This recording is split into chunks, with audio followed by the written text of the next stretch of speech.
Thank you, chairpersons. First, I would like to thank Professor Narayan Prasad and the organizing committee for giving me an opportunity to speak on biomarkers. So this was initially supposed to be, two 15-minute sessions. Unfortunately, the second speaker is not here, so I'll be taking up that role also. But I think a part of it, which is the second part of the second session about outcomes, I think a lot has been already said by by Professor Swaminathan.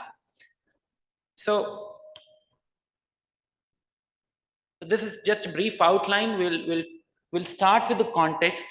We'll look at what is the current status and where we are going. So when we think of acute kidney injury, let's just imagine about the clinical practice of acute kidney injury. And to start with, let's think of what is important to us as clinicians. Now, if we think of managing patients with AKI, there are certain questions which are important to us, and these questions relate to every phase of AKI in that patient. To start with, we would want to identify patients at risk of AKI before they develop overt AKI. We would want more sensitive markers, more better markers for diagnosing AKI. And as of now, the methods by which we diagnose AKI, they do not give us any idea as to what is causing the AKI. So I think that is also an important consideration at our end when we are diagnosing AKI. We would also be interested in identifying patients who would be at risk of progression to severe stages of AKI, or needing or developing some complications, or needing kidney replacement therapy. And finally, we would be interested in selecting patients at the time of discharge, especially the ones who are at risk of progression to chronic kidney disease or long-term complications, so that we can follow them closely as compared to those who are at low risk of developing complications in future. I think these are the goals which are practiced which are common to nephrology practice across the world. Now, let's see how we are doing it in today's time. Now, we are doing it basically as we do for every diseases, that we have a clinical judgment, we have history, we have examinations, and we have certain investigations. Now, specifically in the context of acute kidney injury, this is related to measurement of two parameters, that is serum creatinine and urine output. And in addition, when we are managing patients with AKI, we are resorting to certain risk scores, like for predicting development of AKI, or we commonly do a furosemide stress test to see whether the patient is going to develop severe AKI in the coming days or not. And at times we might even do a kidney biopsy. Now, if you look at the two parameters, the serum creatinine and urine output that we use to diagnose and classify AKI, let's look at their limitations. Now, these are actually markers of function, that is glomerular filtration rate, and they are not markers of kidney stress or damage.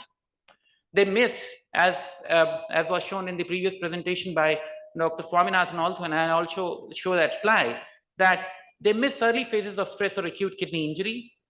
They do not differentiate between between different causes of AKI, and these markers, they are actually not kidney specific. There are a number of extrarenal factors which can produce changes in serum creatinine and urine output with kidneys having absolutely normal structure.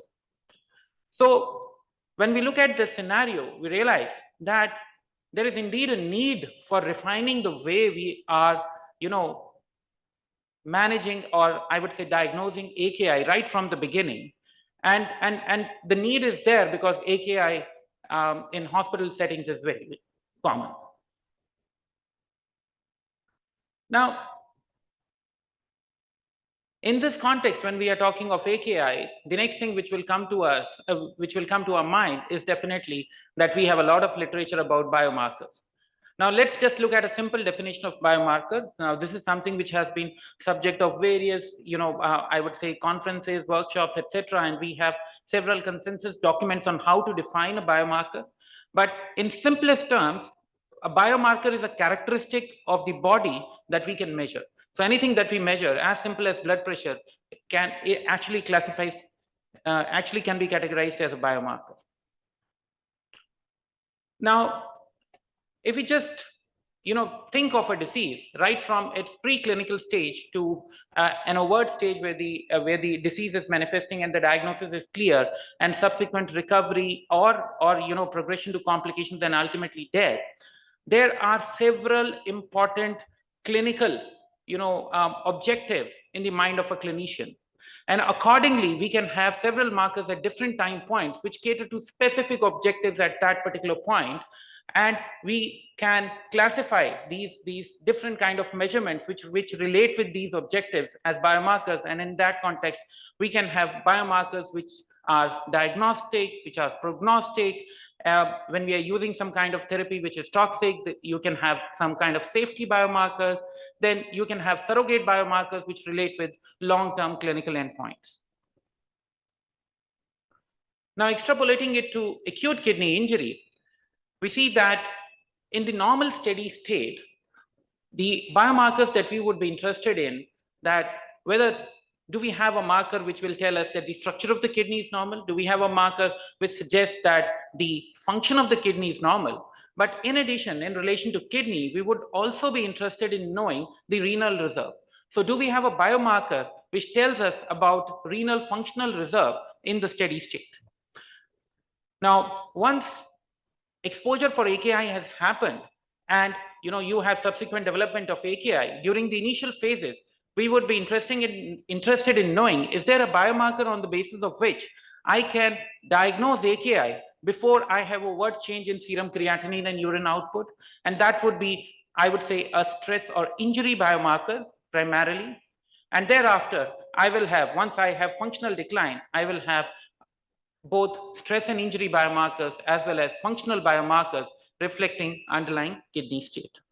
And finally, once the acute insult is over and the patient is recovering, then I would be interested in looking at parameters which can tell me as to what degree the patient has started improving and whether he's going to progress to chronic kidney disease or develop other complications, long-term complications. And in that context, we would be looking at recovery or prognostic biomarkers. Now, whenever we talk of biomarkers, this is the kind of figure which comes to our mind. You have, different parts of the nephron and, and the various kinds of proteins, peptides or molecules which originate from different kinds of cells and which have been evaluated as kind of stress or injury biomarkers in various clinical scenarios. In addition, we have certain circulating plasma proteins which get affected because they are being handled by the kidneys. So, and a typical example is creatinine and cystatin C. So it's not only that the biomarker has to have an origin from the kidney, it can be something else which is circulating in the kidney, but which is just handled by the kidney. And in this context, let's go back to the definition of biomarker and let's just not restrict ourselves to proteins. Anything, any observation, even a Doppler observation, an ultrasound observation, or upcoming things like exosomes, microRNAs, etc., extracellular vesicles, all these things can ultimately qualify to be a biomarker. Now, the most comprehensive set of document that we have in this regard, which describes the status of biomarkers in the field of acute kidney injury, was published about 4 years back by ADQI in 2020, which summarized literature from approximately 65,000 articles, and I'm sure that over last 3 or 4 years, a few thousand again would have accumulated. So, but look at the look at the quality of evidence in this regard. So the grade A recommendations are only 2 out of the 11 consensus statements which were given out in this a report of this consensus conference. We have grade A recommendations for only 2. And they typically, align the statements with what we want in clinical practice, and they divided it into 4 categories with respect to AKI risk assessment, prediction and prevention, diagnosis, etiology and management, and progression and recovery. Now, when we talk of AKI risk assessment, typically we are doing it by a combination of, history taking, examination where we look at the perfusion, the blood pressure, etc. And then we look at urine output, measure serum creatinine, and look at other exposures in that particular clinical context. Now, in hospitalized patients, two important exposures which are routinely associated with overt or clinical AKI are major surgeries and nephrotoxic drugs. It's important for us to realize that whenever we are talking of biomarkers or additional measurements which would help us refine our clinical skill with respect to establishing a diagnosis, two particular categories of patients, patients who are at very, very low risk and patients who are at very, very high risk in the basal state might not benefit from additional dissection of their clinical state by way of biomarkers. And the biomarkers, when we are talking of risk assessment, it's obvious that biomarkers of acute damage are not going to be helpful. So for risk assessment, what we need are biomarkers which assess renal reserve or kidney fitness biomarkers. And in this context, this is a repeat from Dr. Swaminathan's slide. And in this context, the literature that we have is in relation to the expression of urinary DICOF3,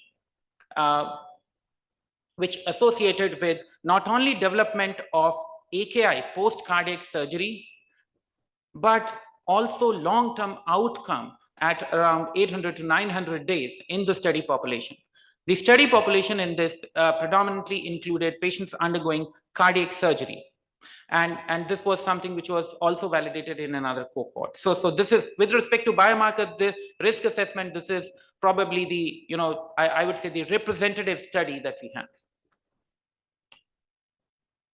Now, once we have done the risk assessment, then the next thing that we would be interested in, that now the exposure has happened.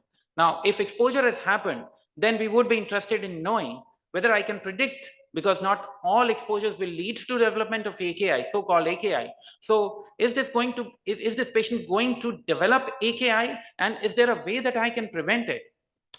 And in this regard, there are 2 or 3 studies. There are in fact several, but I'll just list 3 or 4 which actually make the flow of biomarkers from lab to practice easily understandable and implementable, I would say. The first in this regard is the first study from the PREV-AKI group, which was a single center study, and it included patients who underwent cardiac surgery, and 4 hours after surgery, they were subjected to the urinary nephrocheck test, which is just an expression of urinary TIM2 and IGF-BP7. And on the basis of that, those patients who had a value which was more than 0.3, they were categorized as having high risk. And in those high-risk patients, they randomized them to receive the KDIGO AKI care bundle. And in the single center study, they showed that there was a 16% absolute risk reduction with respect to incidence of AKI once that bundle was implemented. So the study actually, showed that in addition to serum creatinine and urine output, if you incorporate a stress biomarker and develop a strategy based on that stress biomarker, it can be helpful in preventing AKI in clinical settings. Since this was a single center study, the next step automatically is to, extend it to other centers and see the validity of these observations.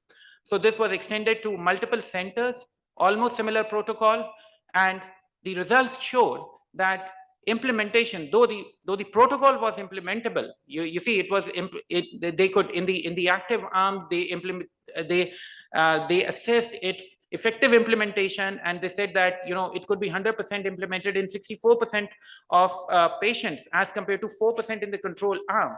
But surprisingly, here the implementation of the KDIGO AKI care bundle did not lead to any difference in incidence of overall AKI between the groups. However, it did decrease the incidence of severe AKI, that is stage 2 and stage 3 AKI, and did receive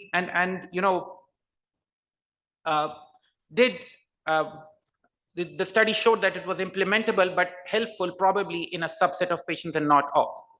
So what this multicentric study showed was that the previous intervention, stress biomarker based intervention that they had previously tested was implementable and possibly helpful, I would say, because the primary outcome of overall AKI did not show any difference.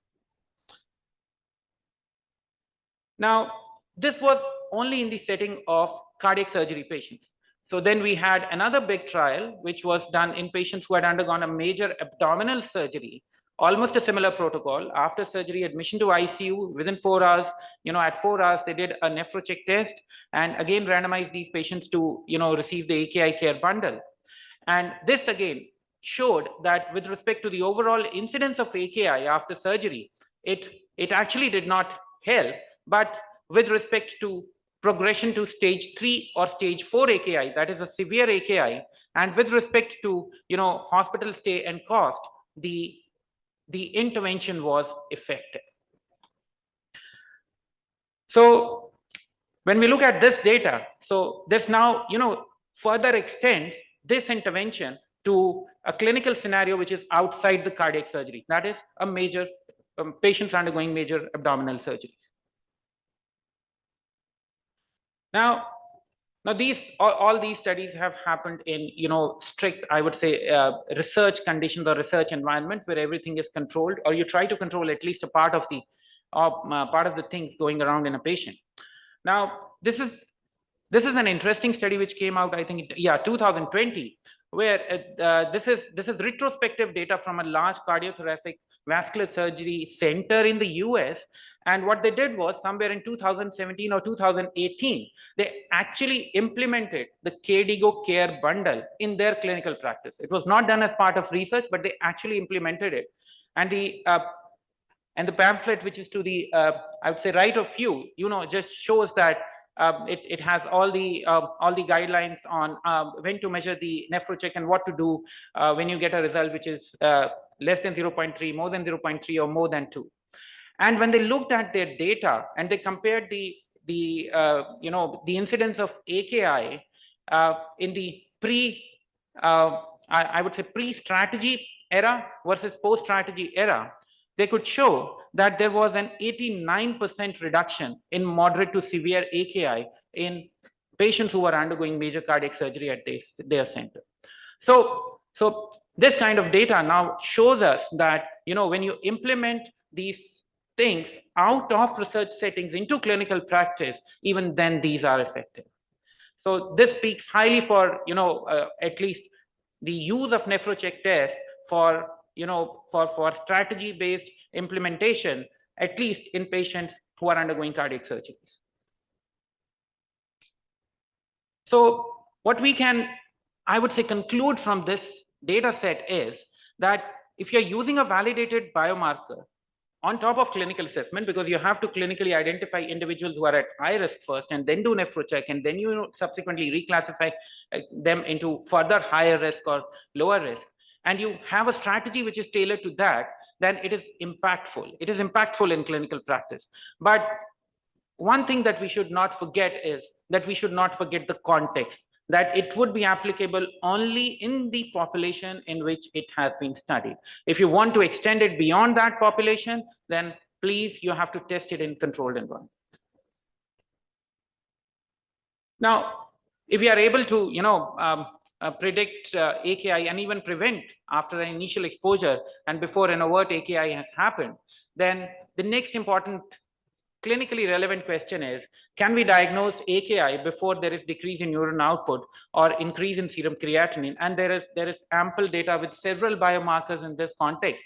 And I would take the example of a typical NGAL, and this is a systematic review, pooled analysis of prospective studies. This is an old study, but 2,000 patients, predominantly cardiac patients with cardiorenal syndrome, and it showed that in the absence of an increase in serum creatinine, elevated serum NGAL levels actually correlated with need for RRK association and in-hospital mortality, thereby indicating that the damage or injury biomarkers like NGAL are elevated before you have overt increase in creatinine or overt decrease in urine output, and they can be helpful in identifying patients who are subsequently going to develop AKI. In fact, they already have, because it's a stress or injury it's actually an injury biomarker damage, not stress. Now, there are biomarkers on the base which can help us diagnose AKI early. But at the time of, this early diagnosis, is there a way that we can predict that this patient is going to have a severe form of AKI or a mild form of AKI before overt AKI happens?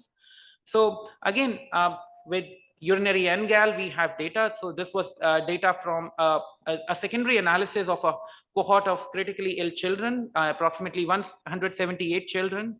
And at day 1, the patients, they had a serum creatinine value and a urinary NGAL value, and the investigators, they assessed development of AKI at day 3, which would correspond with the definition of persistent AKI, that is AKI which is present after 48 hours. And what they showed was that urinary NGAL measurements, they complemented the predictive ability of elevated serum creatinine at day 1 to predict severe AKI at day 3. And another observation was that in all patients who had AKI at day 3 and who died, they all had elevated urinary NGAL levels, irrespective of the fact whether their serum creatinine was elevated or not. So in a way, that patients who had AKI and who died, one constant observation in them was not that their creatinine was elevated. The constant observation in this population was that their urinary NGAL was always elevated. So it seems that, based on these damage or injury biomarkers, it's not only that we might be able to diagnose AKI early, but we might also be able to predict the severity of AKI that is going to develop in the subsequent days to weeks. Now, once we are done with the diagnosis, so we would be interested in the outcomes, and outcomes are, in the context of AKI, as is there for any acute illness, are short-term and long-term outcomes. The short-term relevant outcomes are mortality as well as progression and need of kidney replacement therapy. The long-term are progression to chronic kidney disease, maybe long-term mortality and other complications. Now, this is a secondary analysis of SAPPHIRE study, which was a multicentric study of critically ill patients who were admitted in ICUs.